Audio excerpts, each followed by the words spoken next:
Hi friends, ఇది మీ spoken English class. నా పేరు ఈఎన్ విజయరాఘవ. ఇప్పుడు మనం 130వ వీడియో చేస్తున్నాం, 130th వీడియో. ఈ వీడియోలో మనం ఏంటంటే రివిజన్ అనమాట. మనం ఇంతవరకు చదివింది 123 నుండి 129 వరకు 7 వీడియోస్ చేశాము. దేనిపైన? పాస్ట్ కంటిన్యూస్ చాప్టర్ పైన. అవన్నిటిపైన మీకు ఈ విధంగా 123, 129 యొక్క వీడియోలో ఏమేమి చేసామనేది ఇక్కడ డీటెయిల్స్ అన్ని ఇచ్చాను మీకు. దాని ద్వారా మళ్ళీ ఒకసారి మీరు రివైజ్ చేసుకుంటే మీకు సులభంగా ఈజీగా అర్థమవుతుంది పాస్ట్ కంటిన్యూస్ టెన్స్ ఫాము. అందుకని చెప్పేసి మీకు ఏమేమి చెప్పారనేది ఈ వీడియోలో నీకు మొత్తం క్లియర్గా ఎక్స్ప్లెయిన్ చేస్తున్నాను రివిజన్ వీడియోలో. ఇందులో మొత్తం 123 నుండి 129 వరకు 7 వీడియోస్ చేశాం ఇందులో. వీటిలో ఓకే 7 వీడియోస్లో ఫస్ట్ వీడియో వచ్చేసి 123వ వీడియోలో పాస్ట్ కంటిన్యూస్ అడ్వాన్స్డ్ సెంటెన్సెస్, అంటే కొంచెం కష్టంగా డిఫికల్ట్గా డిఫరెంట్గా ఉన్న సెంటెన్సెస్ నేర్చుకున్నాం మన ఈ వీడియోలో పాస్ట్ కంటిన్యూస్లో.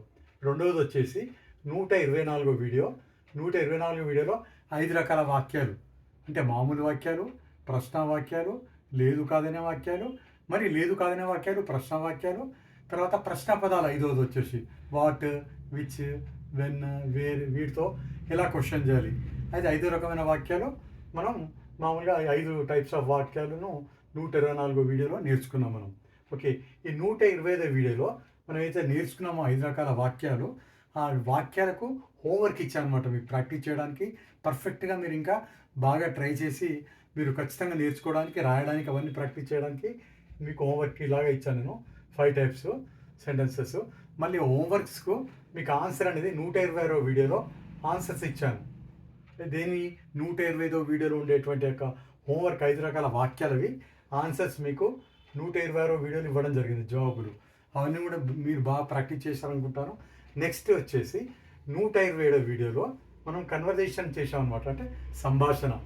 వాచింగ్ మూవీ, 2 ఫ్రెండ్స్, ఇద్దరు ఫ్రెండ్స్ ఒక మూవీ చూడడం గురించి ఇద్దరు ఫ్రెండ్స్ సంభాషిస్తారు. ఆ సంభాషణను మీకు సంభాషణ రూపంలో కన్వర్జేషన్ చేశాము. సంభాషణ సంబంధించిన చాప్టర్ ఇందులో 127వ వీడియోలో. అది కూడా మీరు చూశారు ఇంతకుముందు, మళ్ళీ ప్రాక్టీస్ చేయండి. 128వ వీడియో వచ్చేసి 128 వీడియోలో 28లో ట్రాన్స్లేషన్ చేశాము, అనువాదం. అంటే తెలుగు టు ఇంగ్లీష్, ఎలా వాక్యాలు మనం రాసిన తెలుగులో మీకు వాక్యాలు, ఆ వాక్యాలు ఇంగ్లీష్లో మార్చడం. అలా మార్చడం వల్ల మీకు భాష పైన కంప్లీట్ అవగాహన వచ్చేస్తుంది, ఇంగ్లీష్ పైన అనే ఉద్దేశంతో అనువాదం తెలుగు వాక్యాలు ఇవ్వడం జరిగింది. వీటి యొక్క 128వ వీడియో యొక్క ఆన్సర్స్ వచ్చేసి 129వ వీడియోలో ఇవ్వడం జరిగింది. ఏ జవాబులు? Translation.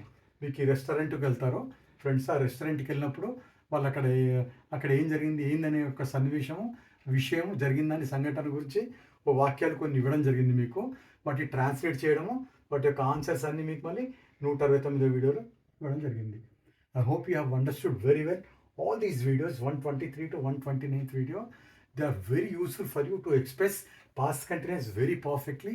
Whenever you speak to somebody else, you must be very much perfect so that they are well acquainted with all the language that you speak, and you are also well acquainted and very much familiar with the language, that whatever you use accurately, perfectly, without any sort of hesitation, fear and language phobia. I hope you have understood all these videos very well. Once again, I request you to go through all these videos, 7 videos once. You will have complete command over English language. మీరు ఇవన్నీ కూడాను ఈ యొక్క 7 videos మళ్ళీ ఒకసారి చూడండి, బాగా practice చేయండి. మీకు దానివల్ల మీకు పాస్ట్ కంటెంట్స్ పైన పూర్తి అవగాహన వస్తుంది. అప్పుడు మీకు వచ్చాక మీరు ఈజీగా సులభంగా అర్థం చేసుకొని ఎవరితో అయినా త్వరగా మాట్లాడడానికి వీలవుతుంది. మీరు మళ్ళీ బాగా ప్రాక్టీస్ చేస్తారనుకుంటాను. మీకేమైనా డౌట్స్ ఉన్నట్టయితే కామెంట్ బాక్స్లో తెలియజేయండి. I wish all the best. Have a nice day. Thank you my dear friends. Thanks a lot.